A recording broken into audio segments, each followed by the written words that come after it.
We're in space, inside a jet where Wolverine and Spider-Man are teamed up. They're flying toward the Orchis station. This isn't just any jet. It's actually an Orcus jet that Wolverine had stolen some time ago. As they get close to the Orchis station, a voice comes through the comms. "This is Control. Please confirm your transponder code before docking." Hearing this, Wolverine quickly hands a piece of paper to Spider-Man. It has the code written on it. Spider-Man looks at the paper with a sarcastic expression, feeling amused that it's such a basic tool. He finds it funny that it's not something even older, like a stone tablet. At the same time, Wolverine instructs him to enter the code. He explains that once access is confirmed, Spider-Man will be connected to Orcus' system. Wolverine tells him to download whatever information he can find as quickly as possible and upload it to the mainframe of his advanced spider suit. Spider-Man turns to Wolverine and asks, staring at him, "Is this actually going to work?" "This isn't actually going to work." Just then, after Spider-Man enters the code, the voice returns that the transponder code is confirmed. The glass doors of the Orchis station begin to slowly open. Wolverine turns to Spider-Man with a smug grin and says, "You see? This is going to be a piece of..." But before he can finish his sentence, he looks ahead and freezes. The moment the Orchis station doors open, dozens of Orcus jets and a massive Stark Sentinel emerge. Sentinel 0 is piloting the lead jet. All of them begin advancing, aiming directly at Wolverine's jet. From one of the jets, Sentinel 0 announces, "We've been looking for you, Wolverine!" And with that, the attack begins. Lasers, blasts, all aimed at them. Wolverine sinks into thought. He feels deeply disappointed.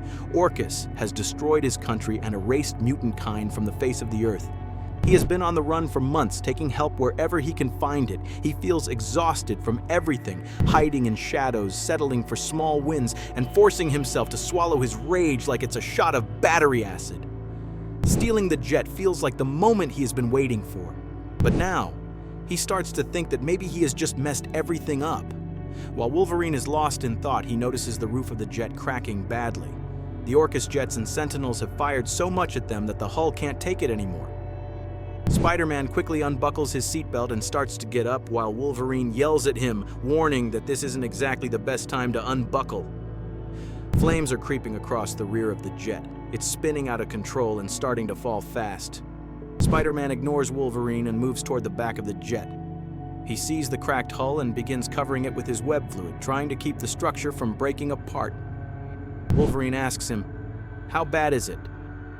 Spider-Man replies that it's bad, so bad it's like being opened up like a can of tuna. He keeps spraying his webbing across the cracks and says that for now it's sealed. Then he adds that it's negative 450 degrees outside and his webbing won't last long in such extreme cold. He looks outside through the glass and sees the enemy jets still coming in to destroy them. He turns to Wolverine and tells him to get them closer to the jets. He looks again at the cracks. The webbing won't hold long, and if they don't do something quickly, the ship's going down. Wolverine starts yelling again, clearly frustrated. He feels like the mission is a complete failure, just like the jet they're in. He thinks he's losing his mind and regrets bringing Spider-Man along. Spider-Man gently places a hand on his shoulder, trying to calm him down. He reminds Logan that maybe both of them are far from where they truly belong. Then he pulls his mask back over his face and quietly finishes his thought, believing in his own ability to survive even the most impossible situations. Wolverine pulls the jet close to the enemy ships. Spider-Man heads toward the back and exits the jet. As he jumps out, he calculates that a jet turbine runs at around 3,600 degrees and a standard exhaust pipe stays at 1,000. Then, as he lands on an enemy jet in midair, he knows there's a thin layer of heat and pressure keeping him warm and stuck to the surface. Inside that enemy jet, an Orcus agent and Sentinel 0 are startled. Spider-Man peers through the window and jokes that the person inside is also like Wolverine, just without the bad smell. He then asks if they want to trade him for the real Wolverine. Back with Wolverine, the Stark Sentinel keeps firing nonstop at his jet. He believes that for most of his life, people are better off without him. He feels like being alone is the only place where he truly fits in. The Sentinel's blasts finally tear the jet apart. It catches fire. Wolverine unbuckles and rushes to escape. He leaps out of the jet just before it explodes in a violent blast. Wolverine drifts in space, surrounded by the vast silence and darkness. He feels an overwhelming sense of isolation as he floats in the emptiness. A single thought runs through his mind. He doesn't want to be the last mutant alive. Wolverine floats helplessly in space. He can't breathe, he can't move. His claws begin to freeze, his veins are turning solid, his muscles are stiffening like stone. Even his thoughts feel like they're getting buried under layers of ice. Orcus agents keep firing at him non-stop, aiming to completely destroy him. Wolverine knows that when one of their blasts finally hits him, he will be blown into 1,000 pieces, and that will be the end of it. Despite the intense barrage, the little he can still see resembles the surface of a frozen lake. However, against all odds, the ship doesn't hit him. Meanwhile, Spider-Man, who had jumped onto a jet, webs up the Orcus agents and sticks them to the top of the ship. He starts steering the jet toward Wolverine, still upset about what happened. He can't believe that Wolverine ate his hot dog, and the thought of it is making him feel really hangry, a mix of hunger and anger. Spidey reaches Wolverine and somehow pulls him into the jet from space. Wolverine crashes inside and starts gasping for air. Spider-Man turns around and comments that a hot dog would really hit the spot right now. He adds that anything warm would be great, hot cocoa, hot soup, or even hot pot.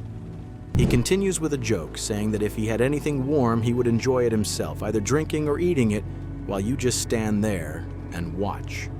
Right then, Stark's Sentinels begin attacking the jet. Spider-Man reacts quickly, his mind racing.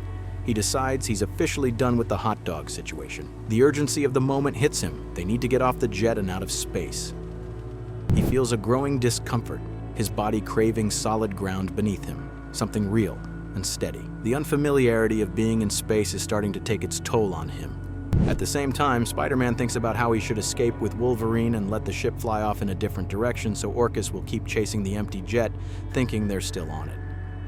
Spidey turns to Wolverine and asks what he thinks about marking the final destination as a cornfield, smack in the middle of Iowa, miles away from the nearest farm.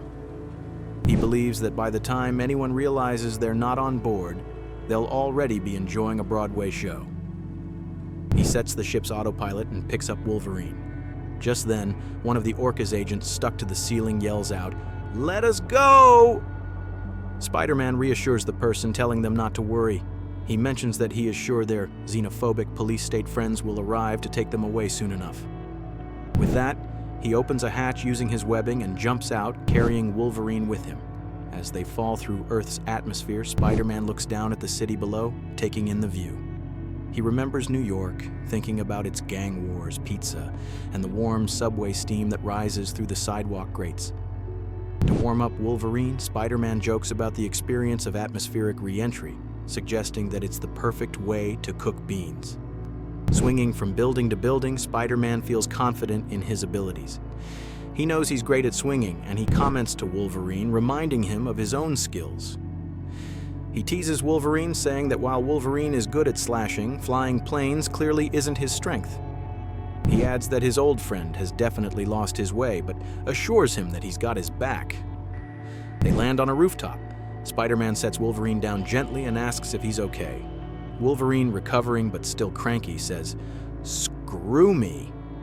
Spidey tries to calm Wolverine down by mentioning how, ever since Wolverine showed up, he has been feeling a constant Spidey sense buzzing in his head. It's like a burning itch that won't go away, and he sarcastically thanks Wolverine for that. But as he says this, a huge Stark Sentinel and Sentinel Zero riding on its shoulder appear behind them. Wolverine instantly pops his claws and charges forward, yelling, "What was it you said I'm good at again?" Wolverine leaps and attacks Sentinel Zero, tearing into it with rage. Stark Sentinel prepares to fire, charging up its weapon, but Spider-Man quickly webs its arm and redirects the blast back at itself. The Sentinel collapses. Thinking fast, Spider-Man weaves a massive web net below to catch the falling machine and save the people on the street. Stark Sentinel crashes into it hard. Wolverine finishes off Sentinel Zero.